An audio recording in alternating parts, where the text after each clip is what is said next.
आहे. अहो मोक्ष मोक्ष म्हणजे काय नाव सांगा. का आत्मात कुठं निर्माण करायचा आहे का कुठं तर तुम्हाला निवडल्या कुठल्या तरी एका स्थानावर नेऊन बसवायचं आहे का काळ्याचं गोरं होतं आहे का काय शिंगपुरीत काय होतं आहे नाव काय काय होईत नाही एवढंच कळतं आहे. काय वस्तूच आहे ना स्वयंसिद्ध वस्तू आहे महाराज.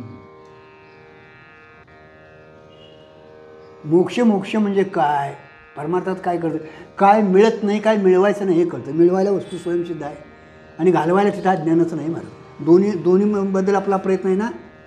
दुःख निवृत्त करण्यासाठी आणि सुख प्राप्तीसाठी. सुख आपलं स्वरूप आहे आणि तिथं दुःखाचा अत्यंत अभाव आहे.